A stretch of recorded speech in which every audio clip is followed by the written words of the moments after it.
So yeah, another really good thing is I started watching the show Severance. Oh, on Apple TV? Yeah. Yeah, I also, Is that good? I'm not done with it, but it's really cool. I like it. So anyway. we're never going to start the video.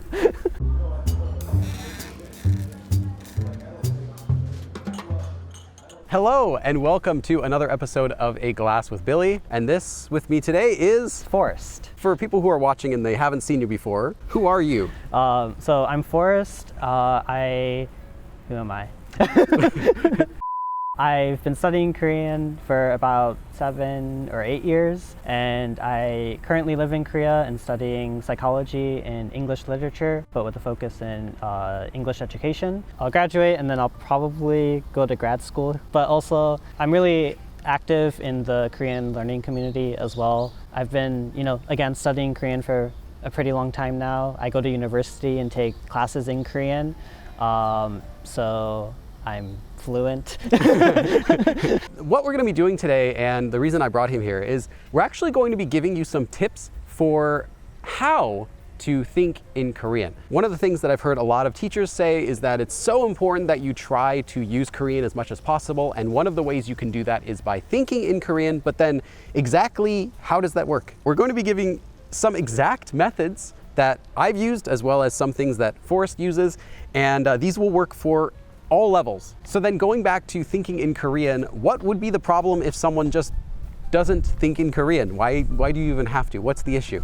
Well, there's a lot of issues. The first one mostly being that whatever your native language is, and with Korean, they're going to be pretty different in terms of the vocabulary that's used, the grammar that's used, the way even culturally people interact with each other as well. It's very different. If you can't think like a Korean, right, then your Korean is most likely going to sound very awkward and it's going to sound more like your native language. What about if someone doesn't know how to speak Korean very well, then how can that person still get practice and think in Korean? There are actually a few things you can do. So we have a lot of things. Yeah, well, we have some general tips. We also have some specifics. The first general tip: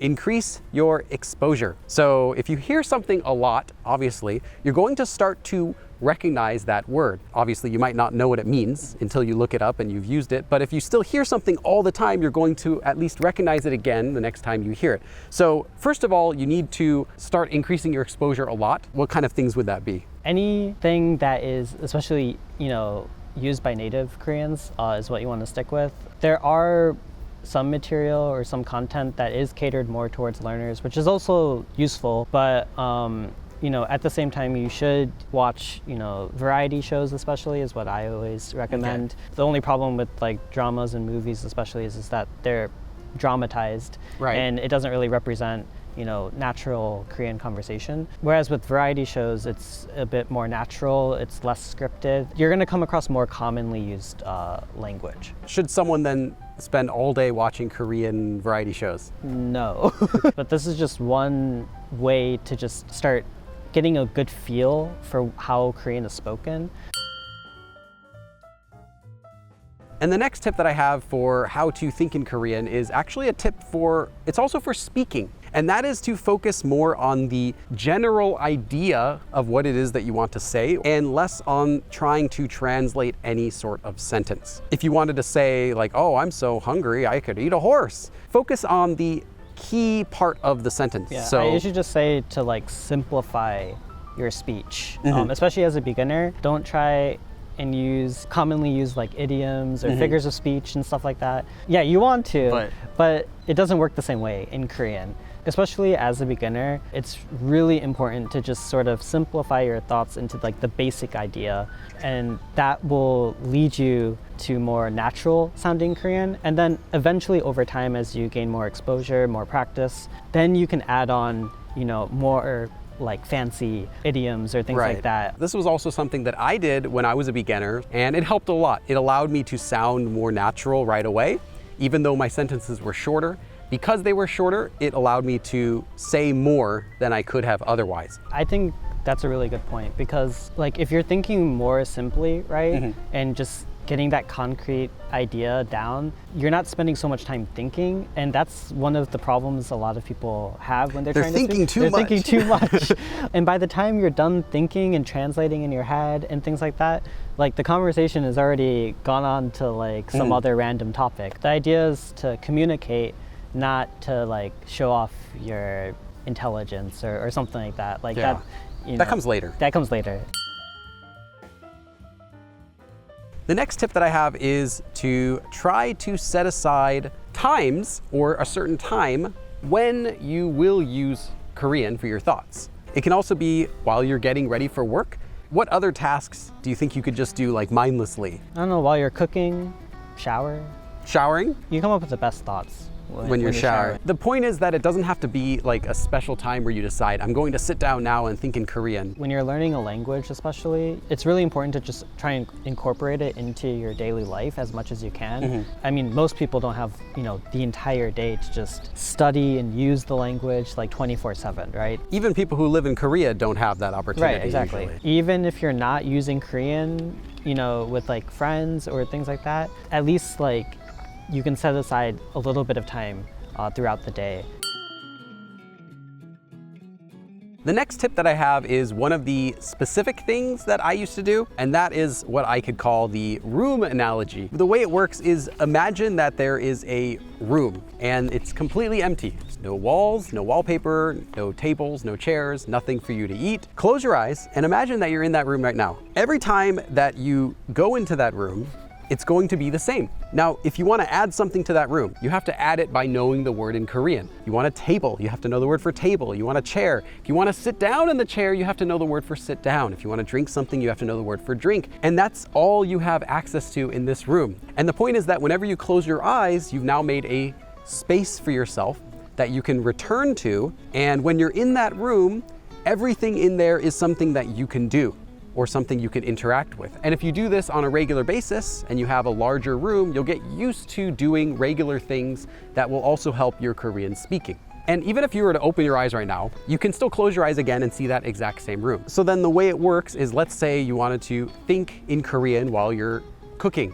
So you're cooking or you're doing something and you're thinking in Korean, and in your mind, you want to sit down at the chair. So you can say, 앉아요. So I sit down. 물을 마셔요. I drink water. Now, if you were to have the same situation in real life, you now know words like drink, water, and it kind of builds up your own confidence to use these things outside in the real world because you're used to expressing them within your room. But of course, this is just a fun activity that I would do sometimes as a beginner, and I would recommend to other beginners, but it's not going to obviously get you fluent in Korean, and there's going to be a limit to how many things you can pile in your house. I don't know, unless you're a hoarder, then you can maybe get everything in there. Something that's kind of similar, but not so much imagining. Okay.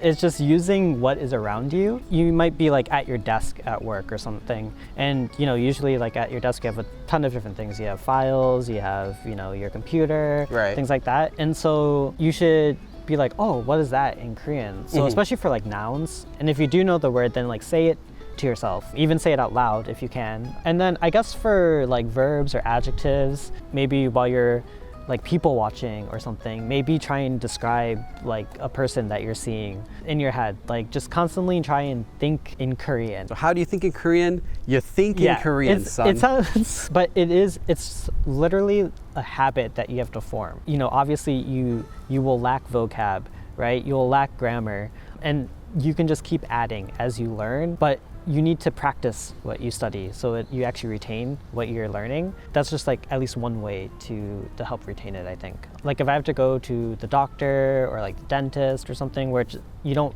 go that often, I have to use a lot of like different terms that I don't normally use every day.